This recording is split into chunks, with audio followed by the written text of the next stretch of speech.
Bueno, en esta clase lo que vamos a ver como parte de la energía solar es justamente el comportamiento de una estrella como nuestro Sol y un poco de la historia de su vida y un poco también de la evolución de otros tipos de estrellas.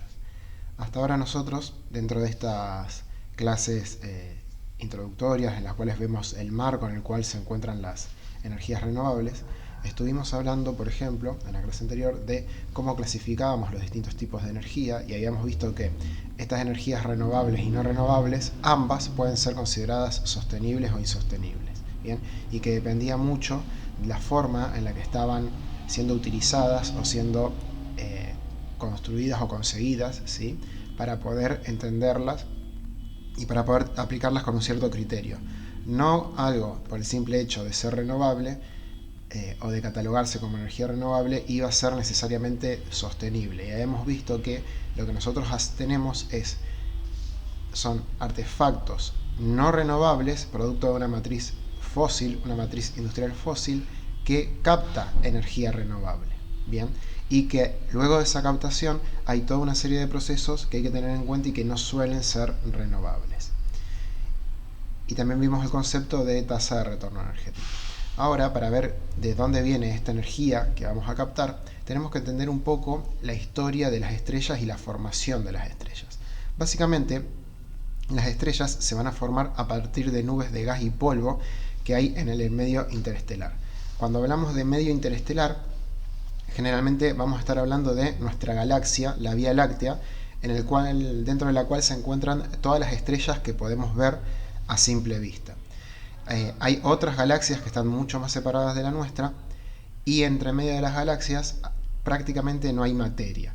Básicamente, cuando hablamos de una estrella, vamos a hablar de una estrella que está en una galaxia. Y cuando hablamos de las estrellas que conocemos o que vemos, hablamos solamente de las estrellas de nuestra galaxia. Dentro de nuestra galaxia, entonces, vamos a tener zonas en las que va a haber gas y polvo. Cuando decimos gas, generalmente nos estamos refiriendo al hidrógeno, que es el gas más liviano y más común en el universo. De hecho, al principio de la historia del universo, todo era hidrógeno y no había ningún otro tipo de material. Actualmente, las nubes de gas y polvo que hay en la galaxia, aparte de tener hidrógeno, tienen helio, tienen otros gases y algunos elementos un poco más pesados que aparecen justamente como partículas de polvo. Si nosotros pensamos la materia de la que estamos hechos, casi no estamos hechos de hidrógeno y estamos hechos de átomos que en algún momento formaron parte de este polvo. Bien, este polvo en algunas regiones se concentra lo suficiente como para colapsar gravitatoriamente. Es decir, la nube de polvo y gas es muy grande y tiene inhomogeneidades que hace que algunas zonas se atraigan más que otras. Esas zonas que se atraen más empiezan a reunir materia y a concentrarla en un punto. Ese punto en el cual concentran esa materia termina formando una estrella parecida a nuestro Sol cuando la cantidad de materia es suficientemente grande. Las estrellas básicamente las podemos dividir en estrellas como nuestro Sol o estrellas masivas, ¿sí? Nuestro Sol es una estrella muy común, promedio tirando a pequeña, pero muchas estrellas en el medio interestelar son masivas. Nos referimos con masivas a estrellas que son cientos o miles de veces más pesadas que nuestro Sol.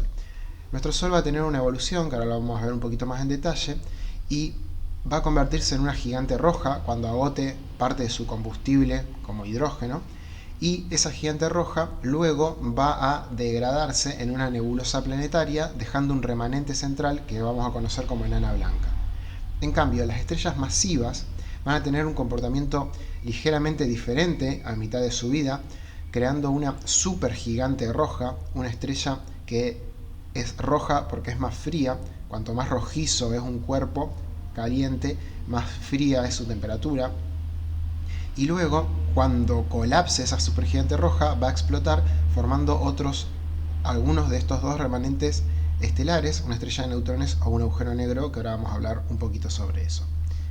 Algo que tenemos que dejar en claro es que dentro de las estrellas ocurren reacciones nucleares, pero las reacciones nucleares que ocurren en las estrellas no son el mismo tipo de reacción nuclear que ocurre, por ejemplo, en nuestros reactores nucleares o las que se aprovechan cuando nosotros utilizamos armas nucleares. nosotros vamos a estar utilizando en la Tierra, en los reactores nucleares, reacciones de fisión nuclear. La fisión es la palabra que se utiliza para describir la ruptura de un núcleo de algún elemento muy pesado. Hablamos de elementos muy pesados como por ejemplo el uranio 235, que es un isótopo de uranio. Isótopo me refiero a que un elemento puede tener con la misma cantidad de protones, que es lo que define el tipo de elemento, la cantidad de protones que tiene en su núcleo, puede tener distinta cantidad de neutrones. Generalmente son bastante más neutrones que protones y esa cantidad de neutrones puede cambiar. El uranio tiene dos isótopos más o menos estables. El isótopo de uranio 238, que es el más abundante y más estable, y el isótopo de uranio 235, que tiene 3 neutrones menos, siempre tiene 92 protones, igual que el 238, pero el 235 con 3 neutrones menos es menos estable, porque el núcleo no tiene estos neutrones extra que sirven de alguna forma, no exactamente, pero de alguna forma, como para amalgamar el núcleo. Es mucho más complejo que simplemente amalgamar el núcleo, pero lo podemos entender así. Este uranio 235 es un uranio que, al ser más inestable que el 238, va a poder ser fisionado, es decir, vamos a poder romper el núcleo. Cuando rompamos ese núcleo, impactándolo con un neutrón, bien, vamos a generar un núcleo inestable momentáneamente que se va a terminar partiendo en distintos fragmentos de fisión. Esos fragmentos de fisión puede ser kriptón, puede ser bario, puede ser rubidio, cesio, circonio, puede ser estroncio, perdón, puede ser xenón, bien, y esos fragmentos, ¿sí?, que son elementos o núcleos de elementos más livianos, van a escapar de la ruptura inicial con una cierta velocidad. Esa velocidad va a ser un aumento de energía cinética. Este aumento se va a dar porque en el proceso se pierde cierta cantidad de masa.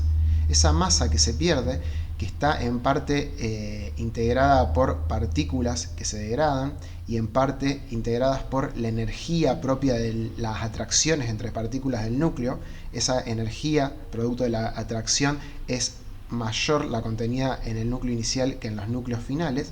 Esa energía se va a convertir en energía cinética y esa energía cinética va a hacer que este elemento se caliente. Estos dos elementos van a tener mayor velocidad y van a estar a mayor temperatura. Y además van a emitir dentro de esta fractura entre 2 y 3 neutrones de segunda generación. Estos neutrones, algunos no van a hacer nada y van a quedar flotando en el espacio, y otros van a chocar otros núcleos de uranio 235 que van a ser impactados. Este núcleo de uranio 235, este segundo núcleo de uranio 235 que va a ser impactado, va a generar una reacción en cadena, porque de nuevo se va a romper y de nuevo va a estar generando neutrones libres que van a poder impactar nuevos núcleos. Estas son las famosas reacciones en cadenas de fisión nuclear. Las cuento porque varias veces vamos a hablar de energía nuclear, como algunos de los tipos de energía que tenemos disponible, y este es el tipo de energía nuclear que vamos a estar hablando. El aprovechamiento del aumento de temperatura de estos materiales, productos de estas reacciones en cadenas que suceden de manera controlada dentro de un reactor nuclear. Pero cuando estemos hablando de estrellas, no vamos a estar hablando de este tipo de reacciones.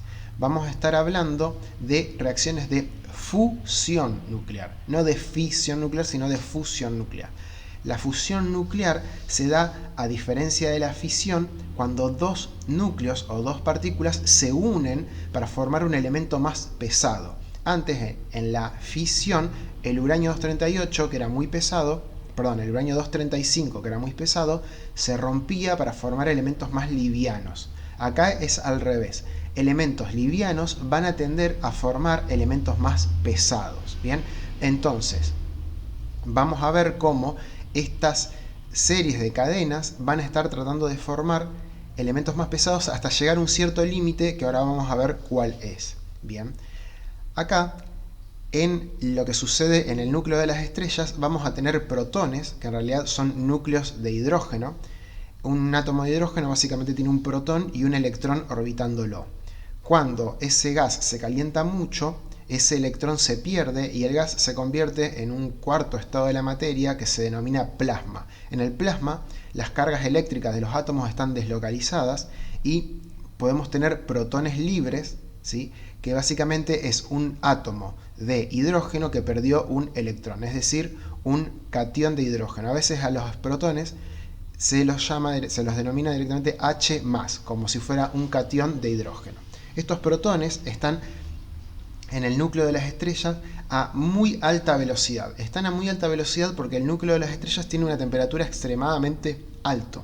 Estamos hablando de el orden de los cientos de miles y millones de grados Kelvin. Bien, entonces esa altísima velocidad logra que los dos protones, que como tienen carga positiva naturalmente van a tratar de repelerse, gracias a esta gran velocidad van a lograr chocar entre sí.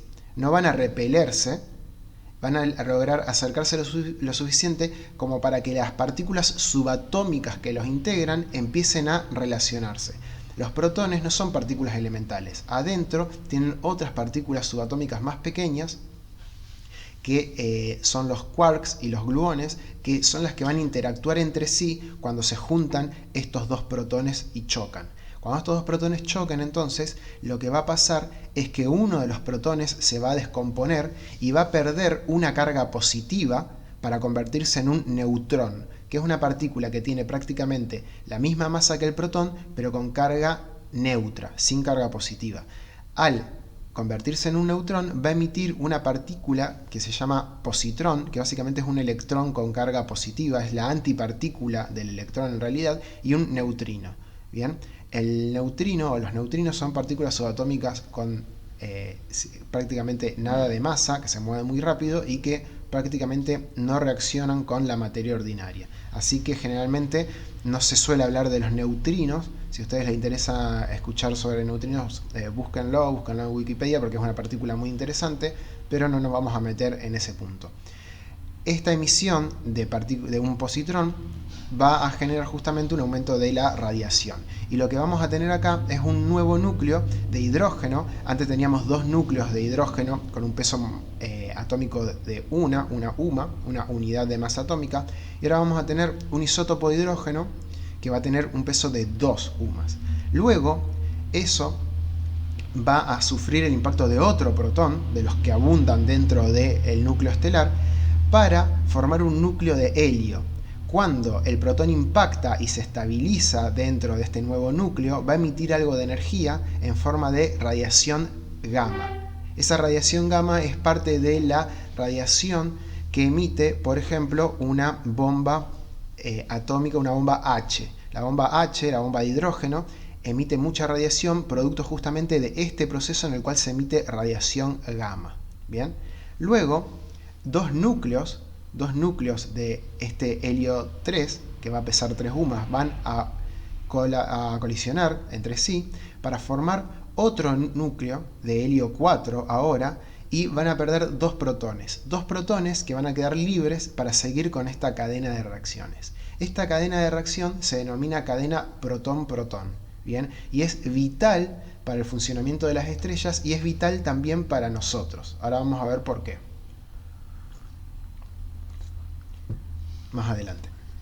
Vamos a ver por qué.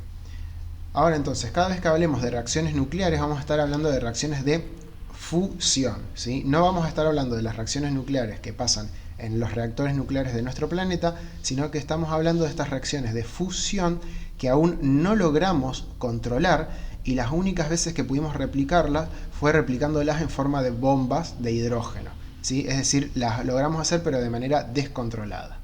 Entonces, viendo un poquito más en detalle la historia de las estrellas, una estrella surge luego del colapso de una nube con polvo y con gas para formar una protoestrella, un conjunto de masa que aún no tiene reacciones nucleares en su interior.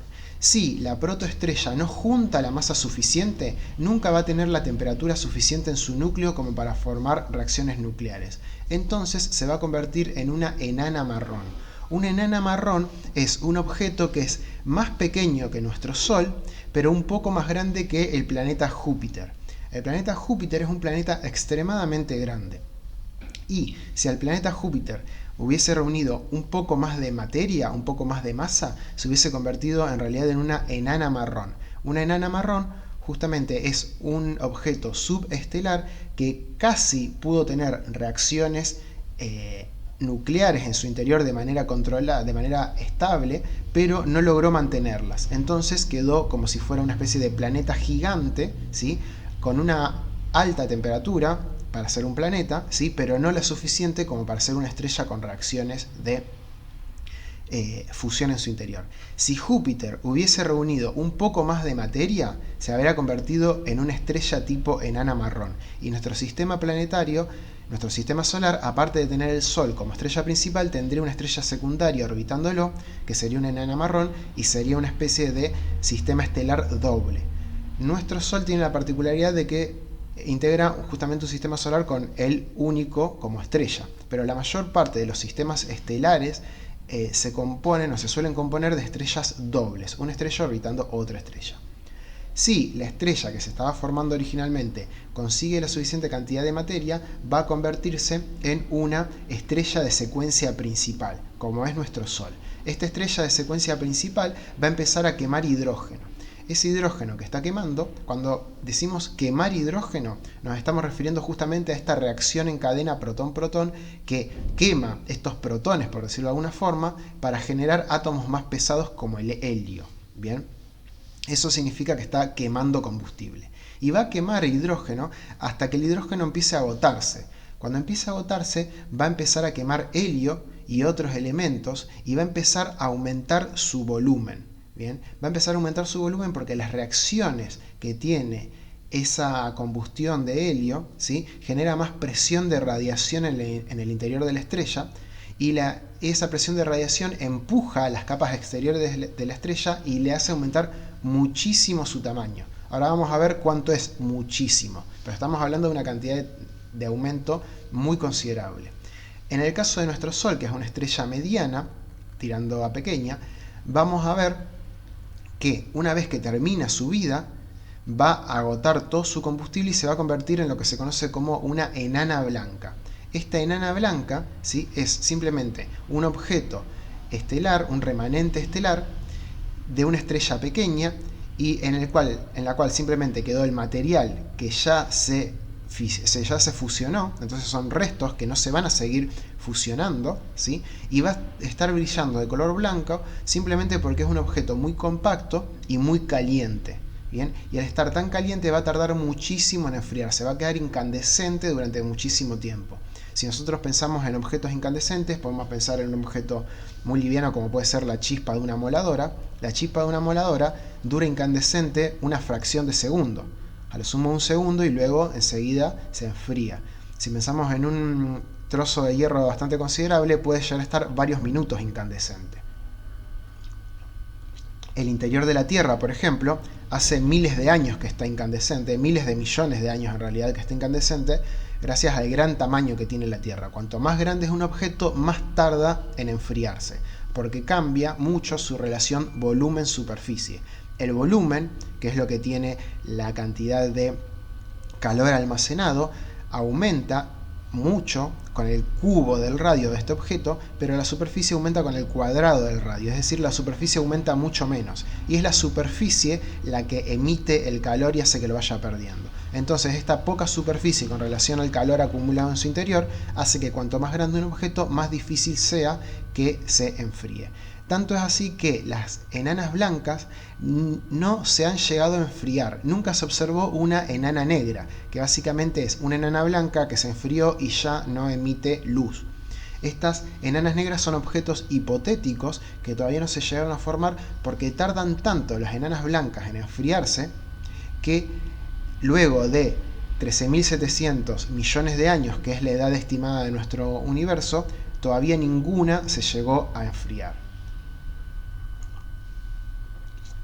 Si la estrella es más grande que nuestro Sol, lo que va a hacer es aumentar y no convertirse solo en una gigante roja, sino que se va a convertir en una supergigante roja, y cuando cesan sus reacciones nucleares, deja de haber presión en su interior, esta presión de radiación para mantener esa estrella en un tamaño tan gigante, y empieza a colapsar por su simple peso. Es un colapso gravitatorio. Al colapsar, las capas exteriores chocan contra el núcleo de la estrella, se produce una onda de impacto que recorre toda la estrella, y cuando rebota de nuevo esa onda hacia el exterior, produce una explosión. Esa explosión es una explosión que se conoce como supernova. Bien, esa explosión de supernova lo que hace es emitir un montón de material hacia el resto del medio interestelar, no intergaláctico, sino interestelar, porque estamos hablando de entre las estrellas dentro de nuestra galaxia. Esa cantidad de calor, de material que emite hacia el medio interestelar va a quedar justamente flotando para ser aprovechado por una siguiente generación de estrellas. Bien. Y como remanente van a dejar algunos de estos dos objetos que son mucho más masivos que una enana blanca. Puede dejar una estrella de neutrones, que es un objeto tan masivo que comprime los átomos que tienen en su interior para llegar a apretar mucho los electrones contra los protones, lo que hace que el protón pierda su carga positiva y convierte esta mezcla de protones y electrones en neutrones, convirtiendo toda la estrella en una masa continua de neutrones. Esta masa continua de neutrones es extremadamente densa, es muchísimo más denso que cualquier material que nosotros conozcamos en la Tierra. No me refiero a que es 2, 3 o 4 veces más denso, es cientos de miles de veces más denso, ¿sí? Estamos hablando de que es un neutrón al lado del otro, no es como la materia ordinaria, que en realidad tiene cada átomo tiene la mayor parte del peso concentrado en su núcleo, y casi el 99,9999% del átomo es espacio vacío. Acá no, en una estrella de neutrones todo es espacio lleno de neutrones, por lo tanto la densidad de ese material es enorme. Sin embargo, si la estrella es más pesada aún, esa estrella de neutrones que queda es tan densa y tan masiva que la gravedad que tiene no deja escapar la luz de su superficie. Cuando pasa eso, esa estrella se convierte en un agujero negro. Un agujero negro es un remanente estelar. Un agujero negro estelar es un remanente estelar que es justamente una cantidad de materia tan densa, que genera un campo gravitatorio lo suficientemente fuerte como para evitar que escape de él también la luz. Y como la luz es el elemento que más rápido se puede mover en nuestro universo, si no puede escapar la luz, no puede escapar nada del agujero negro. Esto lo que hace es que el agujero negro deje de ser un objeto y en realidad se convierta en lo que se conoce como una singularidad. Una singularidad en la cual las leyes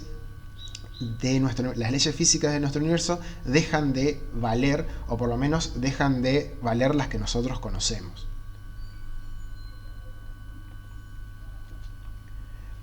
Esta materia queda atrapada en el agujero negro y el agujero negro solamente puede absorber materia nueva.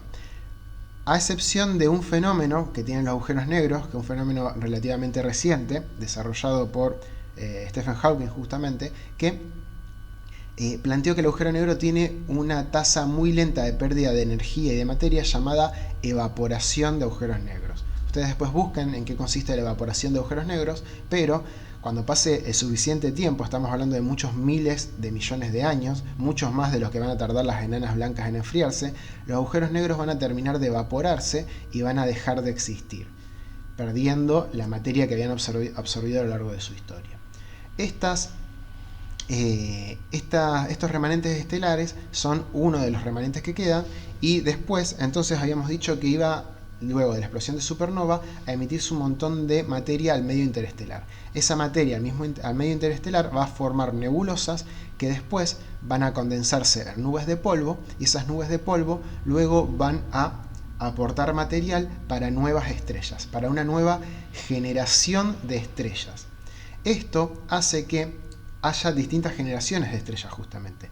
Ahora vamos a ver por qué nuestro Sol no es ni de la primera ni puede ser de la segunda generación de estrellas, sino que nuestro Sol es de la tercera generación de estrellas. para que exista nuestro Sol, tienen que haber habido 2 generaciones de estrellas anteriores. Si ustedes buscan nebulosa estelar, ¿sí? En internet van a ver imágenes impresionantes de justamente estas nubes de polvo que están condensándose y empezando a formar estrellas. Hay lugares que tienen una tasa tan alta de formación de estrellas que se las suele llamar guarderías estelares, ¿sí? Busquen después imágenes sobre guarderías estelares, busquen una imagen muy interesante que se llama, le suelen llamar los pilares de la creación, donde se ven nebulosas interestelares muy importantes, donde en su interior se pueden ver las estrellas que están empezando a brillar gracias a esa nebulosa. ¿Por qué hablábamos de que nuestro Sol es una estrella necesariamente de de tercera generación? Por lo siguiente: cuando tenemos las estrellas de primera generación, las estrellas de primera generación solamente tienen hidrógeno en su interior. ¿Por qué tienen hidrógeno? ¿Por qué tenían hidrógeno estas estrellas de primera generación? Porque era el único elemento que había en el medio interestelar luego del Big Bang, luego del comienzo del universo. Era el único elemento, el elemento más simple y el único elemento que lo formaba. Aunque había trazas de helio, había muy poco y prácticamente todo era hidrógeno.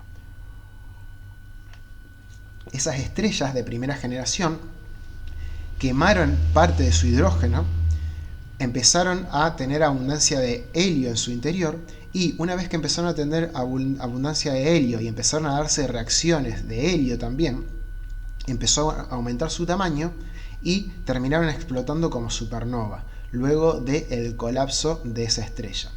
Luego de esa explosión de supernova, ese material, más rico en hidrógeno y en helio, formó estrellas de segunda generación. Esas estrellas de segunda generación lograron formar elementos cada vez más pesados, fusionando átomos o núcleos atómicos livianos. Entonces empezaron a formar carbono, neón, oxígeno, silicio, hierro, ¿sí? Y algunos elementos intermedios, aunque estos elementos son los principales dentro de cada tipo de cadena de reacción.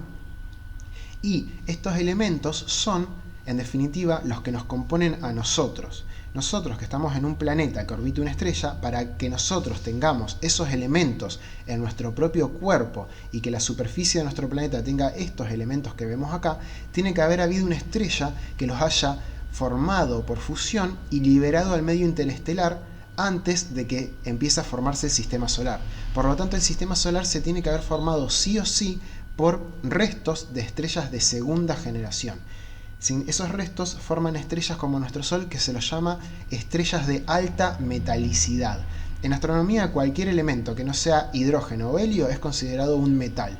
No es la misma división que se hace típicamente de la tabla periódica, en la cual tenemos metales y no metales. Para la astronomía, todo lo que no sea helio o hidrógeno es un elemento metálico. Entonces, a nuestra estrella se la llama estrella de alta metalicidad. Nosotros existimos y nuestros cuerpos tienen los hidratos de carbono, las proteínas y las grasas que tienen, gracias a que la nube de polvo y gas que formó nuestro sistema solar tenía justamente carbono, además de hidrógeno, tenía oxígeno, tenía nitrógeno, ¿bien? Y esos elementos necesariamente vienen de una estrella de segunda generación. Y la superficie de nuestro planeta y el núcleo de nuestro planeta, que tiene hierro y níquel en abundancia, está formado justamente por los restos de estas reacciones nucleares que finalizan cuando la estrella logra formar hierro y algo de níquel. El hierro y el níquel son elementos, o son los elementos que van a finalizar las reacciones nucleares, porque son los elementos, estos elementos de la tabla periódica intermedios, que van a llegar a un nivel muy estable, ¿sí? A un nivel muy estable dentro de cada uno de sus núcleos, y van a dejar de emitir energía con la reacción de fusión. Entonces, al dejar de emitir energía, porque son los elementos con menor energía nuclear justamente en su núcleo, van a finalizar las reacciones nucleares de esa estrella.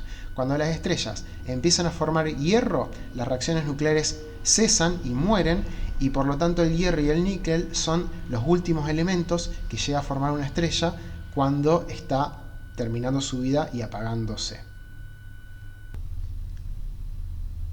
Ahora, ¿qué es lo que pasa con los elementos más pesados que el hierro? ¿Sí? El hierro tiene un número atómico 56 y hay elementos que están presentes en la Tierra que son mucho más pesados que ese. Bueno, ¿cómo se hacen para que aparezcan estos elementos que son por alguna forma más inestables que el hierro, porque tienen más energía en su núcleo atómico? Bueno, estos elementos van a aparecer justamente dentro de las explosiones de supernova. Cuando la estrella, que es de un tamaño mayor que la de nuestro Sol, colapsa porque se terminaron sus reacciones nucleares, durante la explosión y durante ese colapso va a haber mucha energía liberada, y esa energía liberada va a posibilitar que se formen núcleos más inestables, ¿sí? Núcleos más grandes con energía contenida, que no se habrían formado en las reacciones normales de fusión. Entonces, nosotros sabemos que venimos de una estrella de segunda generación que explotó en forma de supernova porque estos elementos más pesados que el hierro están en la corteza terrestre y en el núcleo de nuestro planeta. Nuestro planeta necesariamente se tuvo que haber formado con los restos de una supernova. ¿Bien? Entonces, todos los elementos más livianos y por lo tanto inestables que el hierro se van a haber ido formando a lo largo de las cadenas protón-protón de fusión nuclear dentro de la vida normal de una estrella grande. Y todos los elementos más inestables pero más pesados que el hierro se van a haber formado justamente en una explosión de este tipo. ¿Bien? Entonces nosotros venimos justamente de eso. Por eso van a escuchar que muchas veces dicen somos polvo de estrellas. Se refieren justamente a eso, a que somos una tercera generación de estrellas y somos los restos de una segunda generación de estrellas. No solamente nosotros somos polvo de estrellas. Todo lo que nos rodea, todo lo que compone el planeta, desde las cosas lindas hasta la basura, todo es polvo de estrellas, porque justamente son restos de estrellas anteriores. Y todo el resto de los planetas y casi todas las estrellas que estamos viendo, todo lo que existe a nuestro alrededor es justamente los restos de generaciones anteriores de estrellas que tuvieron justamente esta historia y esta vida. ¿Qué es lo que va a pasar cuando nosotros decimos que se va a convertir en una gigante roja el Sol? El Sol va a pasar de tener el tamaño actual, que acá a escala está simbolizado como esta esfera amarilla, que ahora está acá, a convertirse en esta esfera anaranjada. Bien, ese va a ser el tamaño de nuestro Sol cuando esté en su máxima etapa de gigante roja. Va a ser tan grande que su tamaño va a empezar a comer las órbitas de Mercurio y de Venus y casi va a llegar a la órbita de la Tierra. Bien, entonces la Tierra va a quedar muy cerca de la superficie del Sol. Y esto lo que va a hacer es que nuestro planeta deje de ser un planeta viable y se convierta aproximadamente en lo que hoy es Mercurio, ¿sí? Un planeta totalmente abrazado por la energía solar. Esto se va a dar dentro de aproximadamente 5.000 millones de años. Bien, nosotros nombramos varias veces estos momentos, estos tiempos, ¿sí?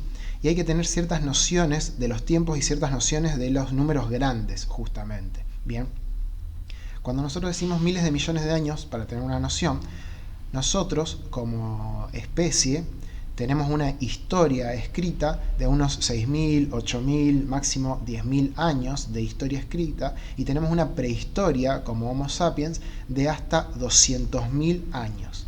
Sin embargo, como homínidos, es decir, como este tipo de animales que somos, tenemos una historia de como máximo unos 4 millones de años.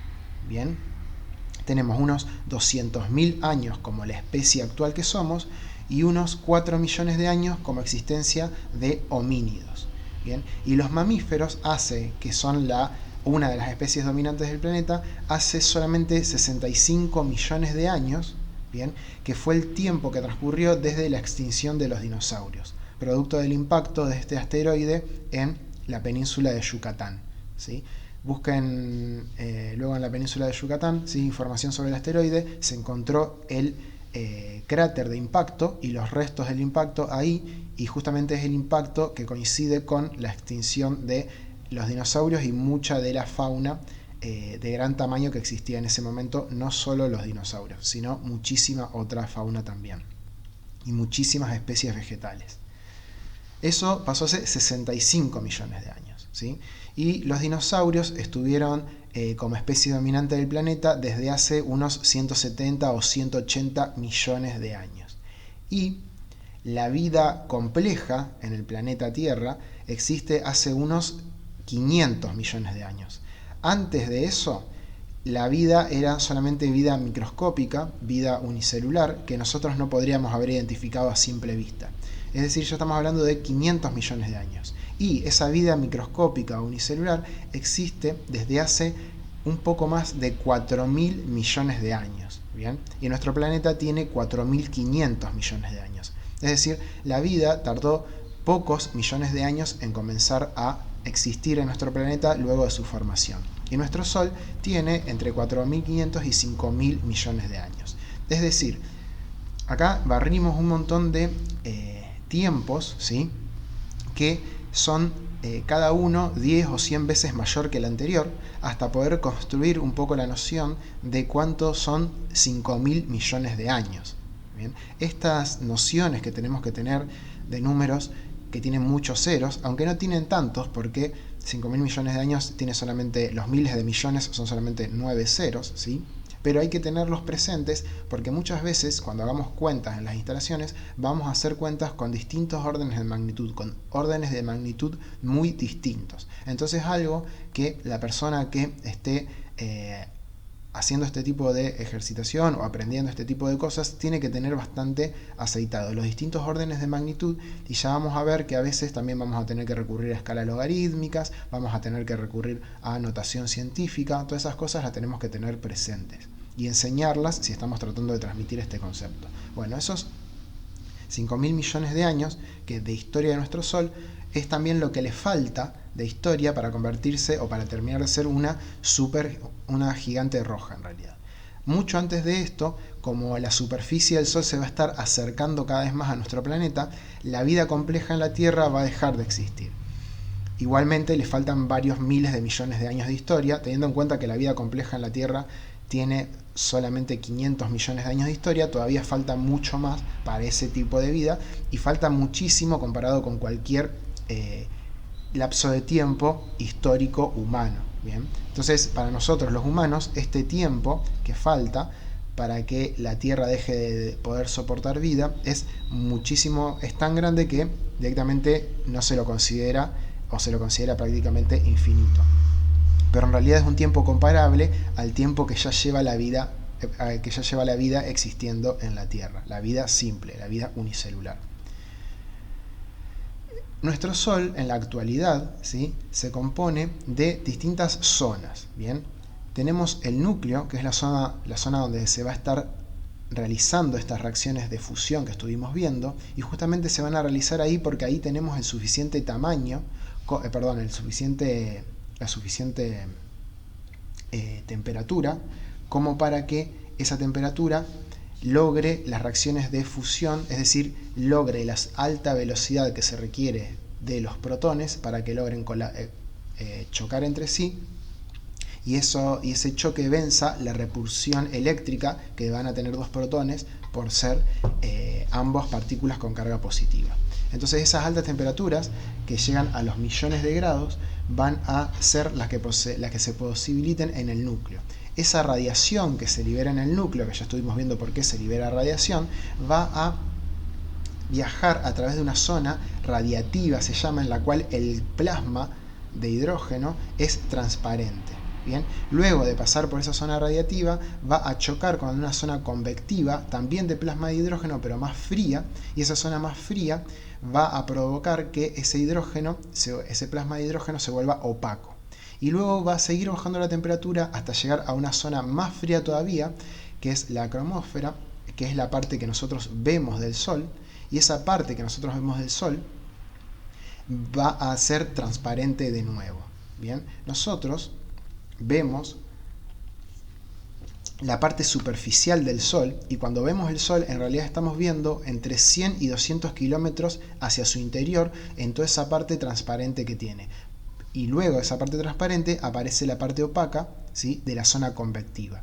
Esta zona convectiva entonces es opaca porque está en una temperatura intermedia, y en la zona inferior de esa zona vamos a tener el impacto de la radiación de la zona radiativa, y lo que va a hacer el impacto de la radiación es generar corrientes de convección. Vamos a dedicarnos más adelante a ver específicamente lo que son las corrientes de convección, no solamente en el Sol, sino para el funcionamiento de los aparatos para captar energía solar. Pero lo que nosotros tenemos que pensar es que estas corrientes de convección están calentando el plasma que está en la zona inferior de la zona convectiva y aumentando su temperatura, por lo cual disminuye su densidad por la dilatación, y entonces asciende hasta las zonas más frías para enfriarse y volver a bajar más denso hasta volver a calentarse. Todas estas zonas lo que van a hacer es producir distintos relieves dentro del Sol, ¿sí? Estas zonas de ascenso del plasma más caliente y descenso del plasma más frío en la zona convectiva va a dar lugar, en la zona donde se junten, a fronteras de lo que se llaman gránulos, ¿sí? Estos gránulos es lo que forma la superficie del Sol y son del tamaño de aproximadamente países, por tener alguna noción, ¿sí? Es decir, son de cientos o de miles de kilómetros de longitud cada gránulo. Bien, estos gránulos que se forman van a estar produciendo distintas regiones donde vamos a tener zonas más hundidas y frías y zonas más calientes, que es donde está ascendiendo el plasma caliente de la zona convectiva. Bien, estos movimientos lo que van a generar son lo que se conocen como manchas solares. ¿Qué son las manchas solares? Las manchas solares son zonas frías que se forman gracias a la concentración de líneas de campo magnético. Se van a formar líneas de campo magnético porque el plasma tiene cargas eléctricas en realidad. Y esas cargas eléctricas, al estar moviéndose, van a generar campos magnéticos. Estos campos magnéticos van a hacer que el plasma se acomode y se alinee a lo largo de estas líneas, ¿sí? Y van a formar zonas que van a estar más hundidas dentro de la superficie, zonas que van a estar más elevadas, y van a también formar zonas más frías y más calientes. Cuando una zona se enfría, aparece fría, significa que esa zona es una mancha solar. Y también van a formar otros filamentos, como filamentos de materia o bucles coronales, que a veces van a producir un desprendimiento de masa coronaria. Esos desprendimientos de masa coronaria son emanaciones de masa producto del movimiento de estos campos magnéticos dentro del Sol, y a veces esas emanaciones pueden llegar a chocar contra la Tierra. Son partículas que se mueven muy rápido, que están muy calientes y que están cargadas eléctricamente. Y esas partículas, cuando chocan contra la superficie de la atmósfera de nuestro planeta, lo que hacen, en el mejor de los casos, es generar auroras boreales y auroras australes. Eso se da por la interacción entre estas partículas que son desprendidas por estos fenómenos y el campo magnético de nuestro planeta y la atmósfera de nuestro planeta. Sin embargo, cuando estas emanaciones son muy violentas, cuando se producen eyecciones de masa, el impacto es muy grande y genera problemas, ¿sí? Genera problemas en las redes de satélites que se pueden caer, y también pueden llegar a generar problemas en las redes de distribución eléctrica. Bien, se estima que una vez cada 100 o 150 años impacta sobre nuestro planeta una eyección de masa coronal lo suficientemente grande como para hacer correr riesgo nuestras instalaciones eléctricas. Bien, hubo una muy grande a principios del 1900, ¿sí? Hubo otra más reciente en Canadá, alrededor de los 80, me parece, y se espera que haya otras, por lo cual nuestras redes eléctricas tienen que estar preparadas para eso. En la realidad no están tan preparadas para eso, y si hubiera un gran problema de pérdidas de transformadores y líneas eléctricas a gran escala, a escalas continentales o a escala planetaria, se estima que no tenemos la capacidad industrial para producir y reemplazar todas esas redes de distribución y todos los grandes transformadores con la suficiente velocidad como para que no haya graves problemas. Por lo tanto, nosotros en este momento estamos en un momento muy delicado, muy sensible en cuanto a el impacto que pueda llegar a tener una tormenta solar sobre nuestro planeta, porque nunca habíamos tenido tantas instalaciones eléctricas y nunca fuimos tan dependientes de la electricidad y la electrónica como lo somos ahora. Esos ciclos de manchas solares son estudiados permanentemente. Actualmente estamos dentro del ciclo número 25.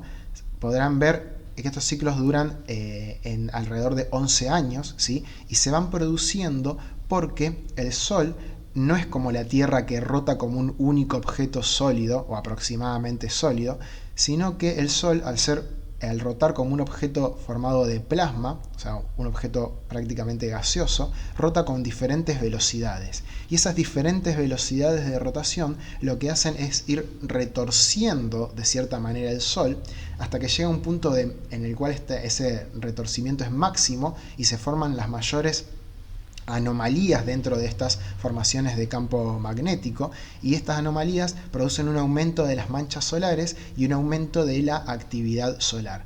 Este aumento de la actividad solar lo que produce justamente es un aumento de la actividad y de la energía que está irradiando el Sol. Estos, como podrán ver, duran alrededor de 11 años y acá hay alrededor de 25 ciclos, o sea que hace 275 años aproximadamente que se siguen estos ciclos solares, ¿bien? Es decir que los ciclos de manchas solares se investigan desde aproximadamente el 1700, ¿bien? Con las primeras observaciones sistemáticas del Sol. De todas maneras, estas observaciones cuando comenzaron las observaciones con telescopios. Estamos hablando básicamente de Galileo, que las comenzó a ver en los años 1500, alrededor del 1500. ¿Bien? Es decir, hace mucho tiempo que se hace un seguimiento de las manchas solares y hace aproximadamente casi 300 años que se hace un seguimiento sistemático de las manchas solares. Por eso estamos en el ciclo número 25. ¿Bien? Cuando nosotros estamos hablando de energía solar, entonces estamos aprovechando esa energía que está siendo emitida dentro de o alrededor en realidad de todo el Sol en todas direcciones. Bien, esa energía que está siendo emitida en todas direcciones, ¿sí? Lo que hace es ser irradiada al espacio, y en realidad es irradiada para todos lados del espacio y casi nada de esa energía toca a la Tierra. Bien, la única potencia que toca a la Tierra o que llega a la Tierra logra una potencia por cada metro cuadrado expuesto de la Tierra de 1370 watts. Bien, los watts es la unidad de potencia que nosotros vamos a utilizar, y esos watts básicamente indican el ritmo al cual se está consumiendo la energía. Bien, por eso cuando nosotros compramos un electrodoméstico y vemos la potencia, esa potencia eléctrica está medida en watts. Bien, entonces nosotros lo que vamos a tener ahí es una cierta potencia que ese número, 1370, es considerado, o se le suele llamar, constante solar. Bien, esa constante solar es la potencia que recibe nuestro planeta por metro cuadrado. Por metro cuadrado en la alta atmósfera, expuesto de manera perpendicular al Sol. Sin embargo, cuando la energía llega a la superficie de la Tierra, no solamente tuvo que atravesar la atmósfera, sino que tuvo que pasar a través del polvo, de las nubes, del vapor de agua, de un montón de materiales que están en la atmósfera, y por lo tanto al planeta Tierra sobre la superficie le llega al mediodía alrededor de 1000 watts por metro cuadrado. Ese es un número importante que ustedes tienen que recordar. 1000 watts por metro cuadrado es aproximadamente la potencia que ustedes van a ver del Sol cuando el Sol está impactando perpendicularmente sobre una superficie, independientemente de que sea invierno, verano, al mediodía, a la tarde o al amanecer, ¿sí? Si el Sol impacta de lleno sobre una superficie expuesta perpendicularmente a él, ¿bien? Y no hay nubes, esa potencia es de alrededor de 1000 watts por metro cuadrado, ¿bien? Y es algo que ustedes tienen que tener presente porque eso les va a facilitar muchos cálculos, ¿bien? Ahora, para tener una noción de la distancia que hay entre la Tierra y el Sol, y que en realidad esta energía es muy poca, ¿sí?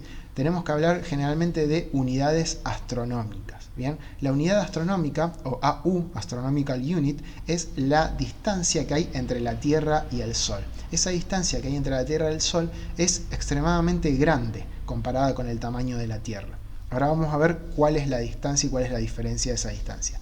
Pero esta distancia lo que va a hacer es que nosotros tengamos muy poco acceso en realidad a la verdadera potencia emitida por el Sol.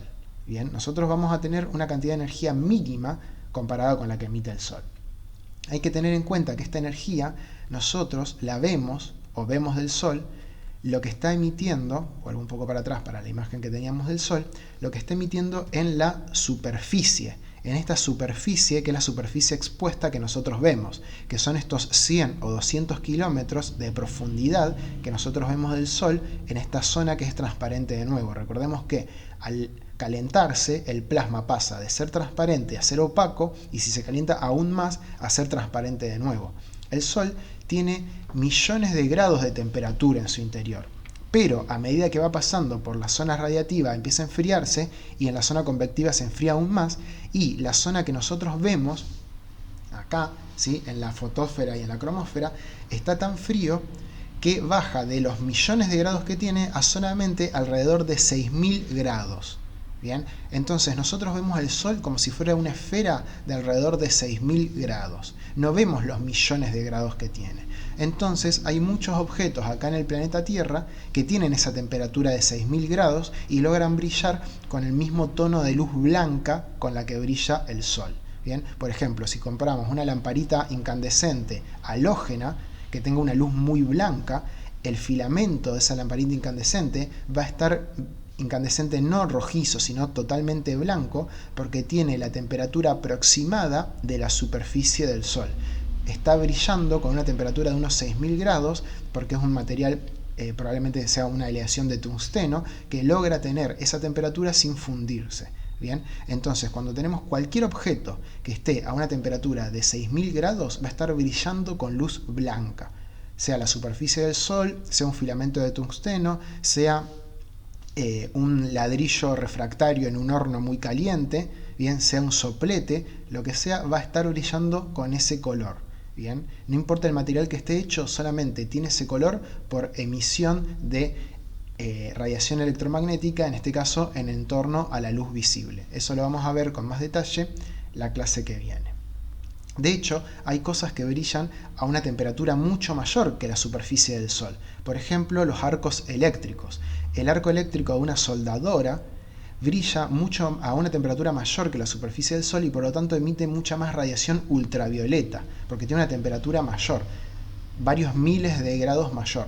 Un rayo, por ejemplo, se ve con tonos azulados, blanco-azulados, porque está más caliente que la superficie del Sol. Bien, emiten luces que son mucho más, para nuestro ojo nosotros las consideramos frías. Esas luces frías son luces que están en realidad a mayor temperatura, son de objetos que están a mayor temperatura que la superficie del Sol. Nosotros a la superficie del Sol la vamos a considerar como un emisor de luz blanca. Nosotros al Sol lo vemos blanco. Cuando nosotros vemos el Sol protegiéndonos con una máscara de soldador o una careta para soldar o con una radiografía y prestamos atención de cuál es el color que se observa el Sol no va a estar amarillo, ni anaranjado, ni rojo. El Sol va a ser blanco y la luz del mediodía es luz blanca. Esa luz blanca corresponde a los 6000 grados aproximadamente de temperatura del Sol.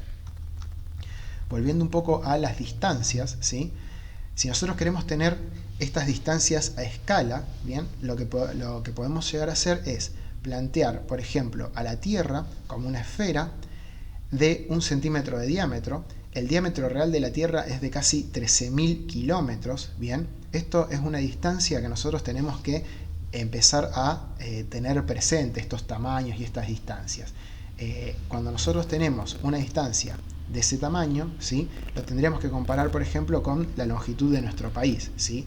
La longitud de nuestro país es de varios miles de kilómetros y tenemos que pensar cuántas veces entraría nuestro país, ¿sí?, en el diámetro de la Tierra, como para tener simplemente una noción. No digo que tengamos una cantidad precisa de los kilómetros que tiene, pero, por decir algo, nuestro país tiene de largo aproximadamente 4000 kilómetros, ¿bien? Tiene una longitud de 4000 kilómetros. Entonces, si nosotros vemos un globo terráqueo, tranquilamente podemos decir, bueno, sí, el planeta tiene aproximadamente un diámetro de unas 4 veces o 3 veces Argentina. Bien, entonces esa noción la tenemos que tener presente para tener una idea de valores grandes y de poder empezar a manejar esos valores. Ese diámetro de la Tierra, si nosotros lo hacemos corresponder a 1 centímetro, a una bolita, una esfera, una canica de 1 centímetro, y queremos ver cuál es el diámetro del Sol, básicamente la relación entre el diámetro de la Tierra y el diámetro del Sol es de 100 a 1. Ese también es un valor que tenemos que tener presente. Las relaciones son de aproximadamente 100 a 1. En realidad, el Sol tiene un diámetro de aproximadamente 1.400 millones de kilómetros. Perdón, 1.400.000 kilómetros. Ahí está. Tiene un diámetro de aproximadamente 1.400.000 kilómetros. Ese diámetro, ¿sí?, es aproximadamente 100 veces el diámetro de la Tierra. O sea que si la Tierra es una esfera de 1 centímetro, el Sol es una esfera a esa escala de 1 metro. Bien, esa es la relación de tamaños entre el Sol y la Tierra. 1 centímetro contra una pelota de playa muy grande de 1 metro de diámetro. Y si quisiéramos ponerlos a escala, de nuevo, la relación entre la distancia Tierra-Sol y el diámetro del Sol es de nuevo 100 a 1 aproximadamente. Entonces, si quisiéramos poner a escala la Tierra y el Sol, tendríamos que separarlos una cuadra. Ponemos en una esquina el Sol y en otra esquina esa esferita de 1 centímetro que representa la Tierra, y esa es la escala de la distancia Tierra-Sol con los dos cuerpos celestes a escala. Bien, una esfera de 1 metro y a una cuadra una esfera de 1 centímetro. Esa esfera de 1 metro que nosotros estamos viendo a una cuadra está emitiendo radiación en todas las direcciones del espacio. Bien, está emitiendo radiación a 360 grados, ¿sí?, hacia arriba y hacia abajo. Está emitiendo radiación en una esfera. Entonces nosotros estamos captando solamente una fracción mínima, que es la fracción que puede captar de un pequeño cono que va desde ese Sol hasta el radio o el diámetro de la esfera expuesto de cara a ese Sol. Bien, entonces esa pequeña esfera que está 1 centímetro, ustedes podrán darse cuenta de que no está captando prácticamente nada de la verdadera energía que está emitiendo la esfera de 1 metro que está a una cuadra. Bien, es prácticamente despreciable la energía solar que llega a la Tierra con respecto a la que está emitiendo el Sol. Por lo tanto, cuando hablemos de energía solar tenemos que tener noción de que en realidad la función del Sol no es emitir energía para que nosotros la aprovechemos, ¿sí?, si es que tiene una función el Sol, ¿sí? El Sol emite energía al resto del medio interestelar, ¿bien?, y esa energía que emite nosotros aprovechamos una fracción despreciable, ¿bien? Nosotros prácticamente no existimos comparado con la energía que emite el Sol, ¿bien? Entonces nosotros tenemos que ponernos en nuestro lugar y decir, bueno, la energía solar es potente, es importante, el Sol nos calienta, pero en realidad lo que estamos recibiendo del Sol es nada comparado con la energía que realmente emite el Sol. Por eso, cuando el Sol se convierta en una gigante roja y su superficie se acerque mucho más a la órbita terrestre, vamos a estar mucho más cerca de esa superficie que va a tener varios miles de grados centígrados, y ahí sí la energía que recibamos va a ser cada vez mayor. Bien, por eso la temperatura del planeta en ese momento no va a poder sustentar la vida. Cuando hablemos de distancias, en este sentido, vamos a estar haciendo uso de unidades astronómicas a veces, y para tener una noción de eso podemos ver este diagrama en el cual estas unidades astronómicas están a escala, pero están a escala logarítmica. ¿Qué significa esto? Que una unidad acá es 10 veces menor que la unidad siguiente. Entonces, si nosotros tenemos el Sol acá y la Tierra a una distancia de una unidad astronómica, la distancia entre la Tierra y Saturno, ¿sí?, va a ser de 10 unidades astronómicas. Aunque acá la distancia Tierra-Sol se ve igual que la distancia Tierra-Saturno, en distancia de sus órbitas estamos hablando, en realidad la distancia entre la Tierra y Saturno, ¿sí?, va a ser 10 veces mayor que la distancia entre el Sol y la Tierra.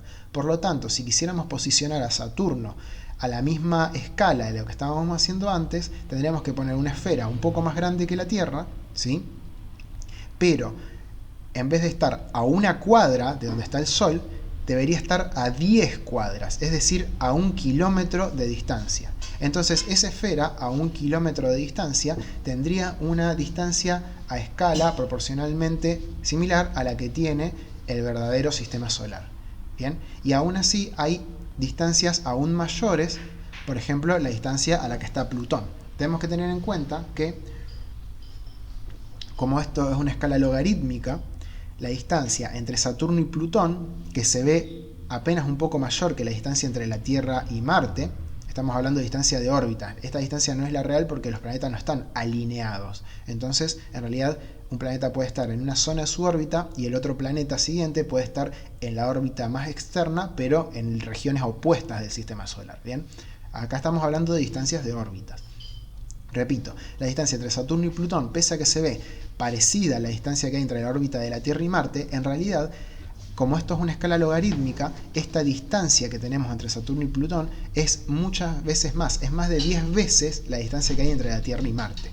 Luego, si vamos a la siguiente punto en las unidades logarítmicas, acá vamos a tener 100 unidades astronómicas, es decir, 100 veces la distancia entre el Sol y la Tierra. Y acá vamos a tener la heliopausa.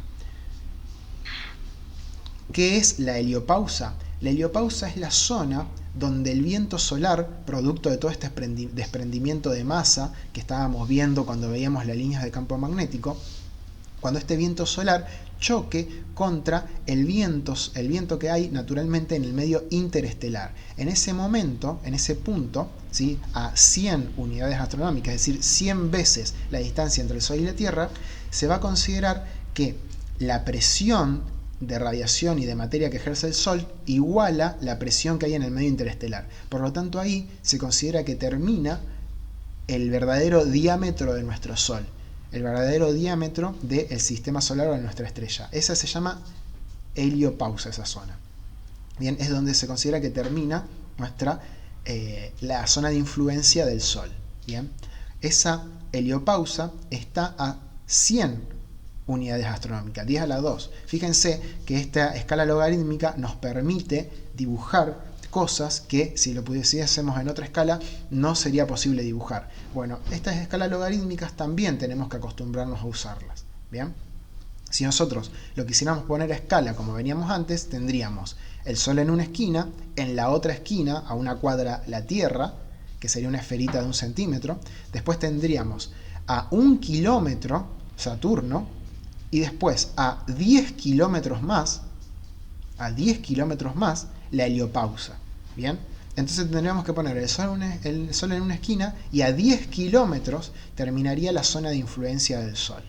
Bien, son longitudes extremadamente grandes. Si nosotros sacamos una foto de una esfera de 1 metro con una esferita de 1 centímetro y otra zona que está a 10 kilómetros, vamos a ver que no se va a ver ninguna de estas zonas y no vamos a poder distinguir para nada, por ejemplo, la órbita terrestre.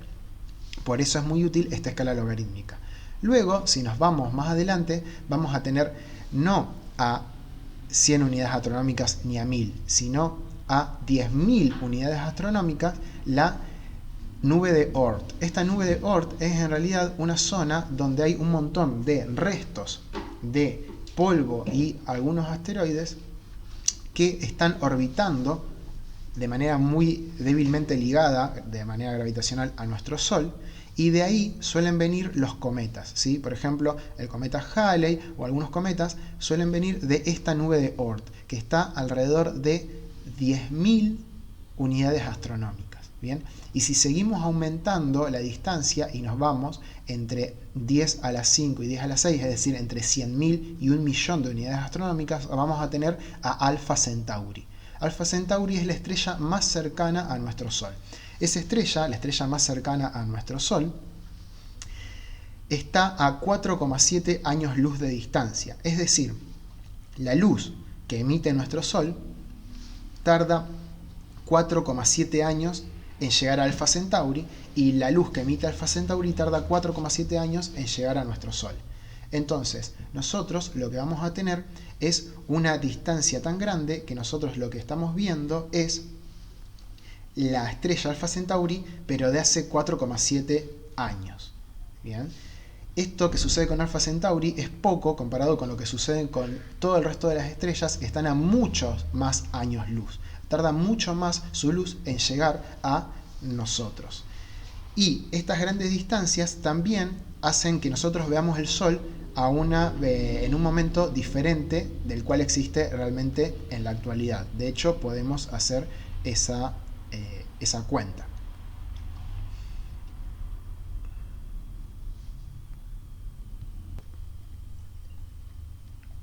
Si nosotros queremos hacer la cuenta de cuánto tiempo tarda la luz del Sol en llegar a la Tierra, lo único que necesitamos saber es la distancia Tierra-Sol, es decir, cuánto vale una unidad astronómica, y aparte la velocidad de la luz. El número de la velocidad de la luz es algo que también tenemos que tener presente generalmente, porque es un número que se repite en muchas condiciones o en muchas ecuaciones físicas. Es importante el valor de la velocidad de la luz. El valor de la velocidad de la luz es de casi 300.000 kilómetros por segundo. En realidad son 299.700 aproximadamente kilómetros por segundo, pero el valor 300.000 kilómetros por segundo es un valor que también nos debería sonar, así como nos debe sonar aproximadamente el diámetro de la Tierra. Son unidades o son dimensiones que integran, por decirlo de alguna manera, la cultura general. Entonces es un valor que nosotros también deberíamos incorporar a nuestro conocimiento, a nuestras nociones de cuánto valen estas variables. Si nosotros queremos calcular el tiempo que tarda la luz en llegar de la Tierra al Sol, como esto es una distancia en kilómetros, simplemente hay que dividirlo por la velocidad, que va a estar en kilómetros por segundo, 300.000 kilómetros por segundo. Los kilómetros con los kilómetros se van y solamente queda el resultado en segundo. Así que si hacemos la cuenta, 149.600.000 kilómetros dividido 300.000 kilómetros por segundo, estoy con la calculadora haciendo la cuenta, nos da 498 segundos. Esos segundos pasados a minutos, dividido 60, nos da 8,3 minutos. Bien, nosotros estamos tan lejos del Sol que la luz, que es lo que más rápido viaja en nuestro universo, tarda más de 8 minutos en pasar de su superficie, en salir de su superficie y llegar a nuestro planeta. Bien, es decir, nosotros estamos viendo el Sol de hace 8 minutos. Si el Sol desapareciese mágicamente, por algún motivo, desapareciese totalmente, nosotros lo seguiríamos viendo durante 8 minutos porque estaríamos viendo el Sol que pasó hace 8 minutos y tardaríamos 8 minutos en darnos cuenta de que el Sol desapareció mágicamente. Bien, justamente por las grandes distancias de las que estamos hablando. Nosotros, bien, gracias a que sabemos estas cuestiones y a que tenemos noción de cómo funcionan las estrellas, en particular nuestro Sol, vamos a estar aprovechando esta radiación electromagnética que emite el Sol. La clase que viene vamos a estar viendo cómo funciona esta radiación electromagnética y cómo la vamos a estar aprovechando. Bien, eso lo vamos a dedicar la clase que viene para analizar bien cómo, aparte cómo funciona, cómo interacciona un poco nuestra atmósfera con la radiación electromagnética, bien, y cómo podemos medir la energía de esa radiación electromagnética que está impactando contra nosotros. Bien, haciendo un breve resumen de lo que vimos hoy, bien, lo que vamos a tener es que las estrellas tienen una historia, una evolución estelar, y nuestro Sol es una estrella mediana. Bien, por ser mediana va a evolucionar hasta ser una gigante roja en algún momento y colapsar dejando una enana blanca y una nebulosa planetaria como resto. No va a ser una estrella masiva que genere una supergigante roja y una explosión de supernova, bien, que va a dar lugar a una estrella de neutrones o a un agujero negro. Nosotros, acá en la Tierra, las reacciones nucleares que logramos controlar son las reacciones nucleares de fisión, que involucran uranio 235 y que se utilizan en los reactores nucleares para generar calor. Pero en las estrellas, las reacciones nucleares que se dan son las reacciones de fusión, que son reacciones que se dan a mucho mayor temperatura, hablando de cientos de miles o millones de grados centígrados, y esas reacciones de fusión arrancan con esto que se conoce como cadena protón-protón, que es la cadena que da origen a el helio, a la partícula helio, que también a veces se la va a nombrar como partícula alfa, porque la radiación alfa está integrada por partículas de helio, por núcleos de helio.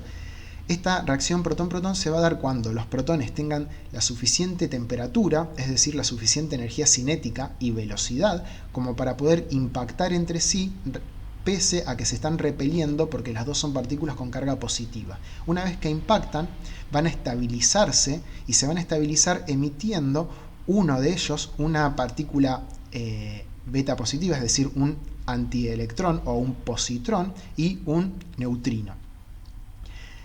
Ese protón que emitió un positrón se va a convertir en un neutrón. Luego, este núcleo de hidrógeno, pero ahora ya no es un núcleo de hidrógeno que es simplemente un protón, sino que es un núcleo de hidrógeno que tiene un neutrón también, es decir, que el peso atómico de ese núcleo de hidrógeno es 2, este núcleo de hidrógeno se lo va a conocer como deuterio, va a sufrir el impacto de otro protón que esté dando vuelta por ahí para convertirse en un núcleo de helio 3, que va a tener solamente un neutrón y va a emitir luego de esa estabilización una partícula gamma. Bien, y luego van a volver a impactar para dar origen a un núcleo de helio 4 y dos partículas, dos núcleos de hidrógeno, es decir, a dos protones. Bien, eso es lo que habíamos visto. Luego vimos el ciclo estelar, donde una protoestrella se puede convertir en una enana marrón o en una estrella de secuencia principal como es nuestro Sol y que va a estar quemando ese hidrógeno. Cuando termina de quemar ese hidrógeno se convierte en una gigante roja. Esa gigante roja, si es pequeña, si viene de una estrella pequeña como nuestro Sol, se va a convertir en una enana blanca que va a tardar mucho en enfriarse hasta poder convertirse en una enana negra. Tarda tanto en enfriarse que nunca se vio en la historia de nuestro universo, todavía no tuvieron tiempo las enanas blancas en enfriarse hasta convertirse en enanas negras. Si la estrella es más grande, va a colapsar y va a explotar en forma de supernova. Esa supernova va a generar una estrella de neutrones o un agujero negro, dependiendo del tamaño que tenga. Estos dos objetos interestelares son objetos extremadamente densos, muchísimo más densos que los objetos que nosotros conocemos, que la materia que nosotros conocemos. Esta materia a veces se la llama materia degenerada, ¿sí? Es materia que ni siquiera puede contener protones y electrones y no está formada por átomos, sino que está formada por un continuo de partículas subatómicas. Y el resto de la supernova va a emitir un montón de material al medio interestelar de nuevo en forma de nebulosas y en forma de nubes de polvo. Dentro de las estrellas se dan reacciones en cadenas que logran sintetizar, gracias a la fusión de átomos cada vez más pesados, hierro, que es el elemento más pesado que puede llegar a fusionar una estrella, porque el hierro es el núcleo más estable que hay en la tabla periódica. Entonces, una vez que llega el hierro, las sucesivas reacciones no pueden emitir energía producto de generar un núcleo más estable que se desprende de esa energía potencial, sino que el hierro es el producto más estable que puede llegar a haber y por lo tanto ahí cesan las reacciones nucleares de fusión. Para tener núcleos más grandes que el hierro y por lo tanto inestables, de nuevo, vamos a tener que recurrir a justamente las explosiones de supernova, donde en ese medio hay tanta energía liberada que hay energía suficiente para generar núcleos inestables, como son por ejemplo el núcleo de uranio, que es mucho más pesado que el núcleo de hierro. Bien.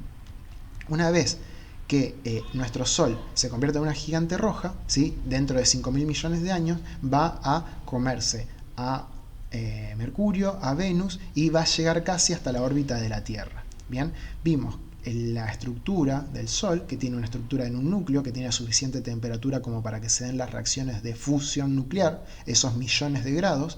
Luego va a tener una zona transparente que es radiativa, luego una zona más fría que se vuelve opaca, que es la zona convectiva, y luego una zona transparente de nuevo, que es lo que nosotros vemos, que son esa capa de entre 100 y 200 kilómetros que se ve hacia adentro del Sol. Esa zona convectiva, ¿sí? Lo que hace es absorber calor de la zona radiativa y empezar con grandes corrientes de convección a llevar ese calor hacia arriba. Esas estructuras forman estas corrientes de convección y forman estos gránulos que tienen cientos o miles de kilómetros de largo. ¿Bien? Y también forman zonas frías. Este movimiento genera manchas solares. Estas manchas solares se dan en las zonas más frías de concentración de líneas de campos magnéticos, y este campo magnético se genera porque este movimiento de el plasma, que es material con cargas eléctricas, genera justamente líneas de campo magnético, genera campos magnéticos sobre la superficie del Sol. Estos campos magnéticos aumentan cuando el Sol se retuerce sobre sí mismo, porque aumentan las distorsiones de los campos magnéticos generados, porque el Sol no se mueve no rota toda a la misma velocidad angular como lo hace la Tierra, sino que rota más rápido en el ecuador que en los polos. Entonces, estas grandes distorsiones o estos ciclos de distorsiones generan ciclos de manchas solares. Bien, nosotros actualmente estamos en el ciclo número 25 y cada ciclo dura aproximadamente 11 años. La distancia entre la Tierra y el Sol hace que a nosotros solamente nos llegue en la superficie de la alta atmósfera 1370 watts por metro cuadrado. Bien, esta distancia es llamada unidad astronómica. Y la unidad astronómica se utiliza para medir distancias largas, ¿sí? Entre distintos cuerpos celestes, aunque cuando estamos hablando de distancias entre estrellas se empieza a utilizar el año luz. Para tener una noción, si la Tierra es una esfera de 1 centímetro de diámetro, el Sol es una esfera de 1 metro de diámetro y la distancia entre ellos dos es una cuadra, ¿bien? Y eso nos permite tener una noción justamente de esta distancia entre la Tierra y el Sol. Básicamente, todo esto es para entender que estas estrellas o estos cuerpos calientes van a estar emitiendo radiación electromagnética en forma de luz, que es la que vamos a aprovechar justamente como energía solar. Bien, bueno, muchas gracias por ver toda esta clase y nos vemos en la clase que viene, que va a ser una clase sincrónica. Bien, hasta luego.